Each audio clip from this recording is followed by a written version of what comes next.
Paul Felder had some serious praise for Kamaru Usman after his dominant performance against Joaquin Buckley, a showing that reminded everyone why he was once ranked among the best pound-for-pound fighters in the game.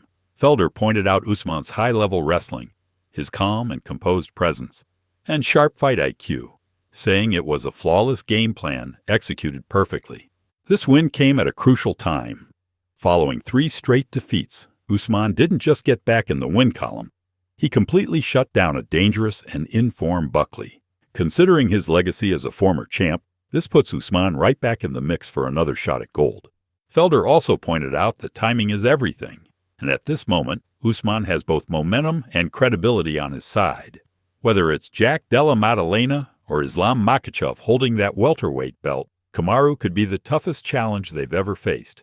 With his experience, size, and wrestling fundamentals, he brings problems most fighters aren't prepared for. Even if Buckley had really good ability to scramble and get back up, I just think he was doing so many of the right things. He was taking his base out. His pressure was heavy on top, but he wasn't just holding him. He wasn't just keeping him down there and laying on him. My God, he was elbowing like crazy. He cut him early already in the first round. He was ground and pounding. He was adjusting his hips and sucking those hips back out. Every time Buckley even got close to getting a base, he'd readjust. He'd shoulder pressure him, pull those hips back out, pull him away from the fence or angle him away from the fence. His fight IQ was on display, in my opinion, on Saturday. And man, the emotions that were pouring out of him too, to get a win again and to do it against a guy that people had started to count him out against. You know, I think a lot of the general public had been picking Buckley just based on how he's looked, and to go get that dub, he's back in the mix. Welterweight division again.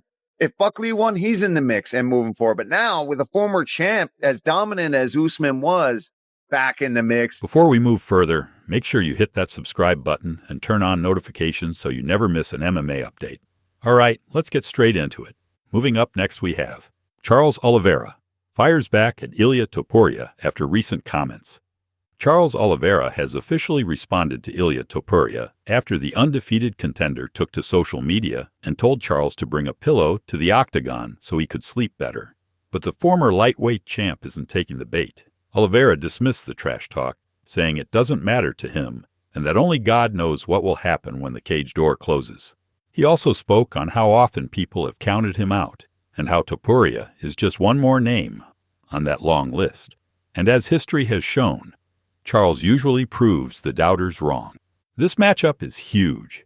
Oliveira has been underestimated many times before, but he's come back to win in emphatic fashion. However, Topuria isn't just another loud prospect. His speed, power, and relentless pressure are unlike anything Charles has dealt with in recent fights. And the odds makers aren't ignoring that. They've got Topuria coming in as a solid favorite. Here's what Oliveira had to say in his interview. Dude, it does not matter what they're going to say. For me, it doesn't matter, bro. I think only God knows what will happen on June 28th. We're going to face each other. I think I'm a problem for him or anyone who's going to fight me. I've got firepower in my hands and incredible jiu-jitsu. Whether if it's Topuria saying something or any other fighter saying something, it doesn't make any difference to me. You've seen this soap opera several times. Many of them said a lot of things, and you know what happened in the end. My hand was raised, so it doesn't make any difference. End quote. What do you think? Is Charles being slept on again? Or is Ilia the real deal? Let us know your thoughts down in the comments. Moving up next we have Jamahal Hill sends a warning to Khalil Roundtree. Jamahal Hill has delivered a clear warning to Khalil Roundtree ahead of their upcoming fight, making it known that he doesn't believe Khalil is on his level. While Hill gave Roundtree props for his toughness, especially after his gritty outing against Alex Pereira, he was quick to say that he believes he's the more well-rounded and dangerous athlete. Hill is coming off a tough loss via TKO to Jiri Prochazka and is now laser-focused on bouncing back and making another push toward the title. That belt has always been the goal. When Pereira was champion, it felt like a long shot, especially after Pereira dominated him. But with Magomed Ankalaev now wearing the crown and a rematch on the horizon, the door to another title run just might be open again. But first, Khalil Roundtree. He's no easy task. Hill's fast hands and clean boxing will collide with Khalil's explosive Muay Thai, and with UFC's first ever event in Azerbaijan hosting this fight, fans can expect serious fireworks. He can be explosive. We've seen that in past fights also. He swings with a lot of ferocity, so I'm thinking he's coming in to be as dangerous as possible. He's put in the work. He believes that he's right there on the cusp of being where he wants to be and where he's dreamed of, where he's put all this work in for all these years, but fortunately he's got to go through me. Do you feel like he's a guy who's on the level you've proven yourself to be by being champion, beating former champions? No, I don't that's not disrespect. I just don't see him as on my level. Even with the fights that he's put in, I believe his fight before Alex was, he fought Anthony. Anthony took that fight on 5 days notice.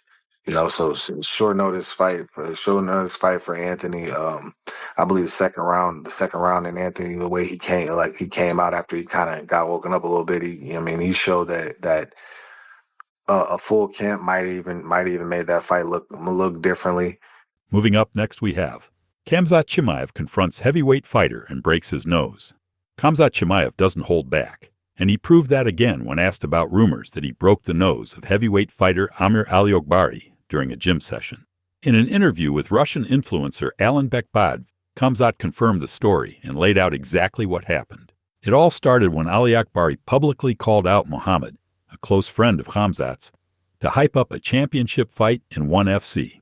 That didn't sit right with Chimaev. So when Aliakbari showed up at the gym, Khamzat went straight up to him and challenged him to spar right then and there. This all went down while Chimaev is deep in training for his biggest challenge yet, a title fight against current middleweight champ Dricus du Plessis. But that didn't stop him from going all in at the gym. What followed was a savage 30-minute sparring session. No light work. This was a full-on war. The intensity reached a level where coaches had to jump in and separate them. Khamzat later explained that when someone disrespects his close ones, he takes it personal. Aliakbari later admitted he only mentioned Muhammad to generate hype and that he had no real beef. Here's what Khamzat said about the incident. There are rumors that during a gym session, you broke heavyweight fighter Amir Aliakbari's nose and that he never returned to sparring afterward. Is that true? Can you share the details of what happened? Yeah, that happened when he called out my very close friend Muhammad to hype up a championship fight in ONE FC. The moment I saw this guy walk into the gym, I approached him and asked to spar. If someone even verbally goes after my brother, I take it personally. So I went up to him and said, "Let's go. You wanted to fight Muhammad? Spar with me first, and we'll see." We put on our gloves and started sparring.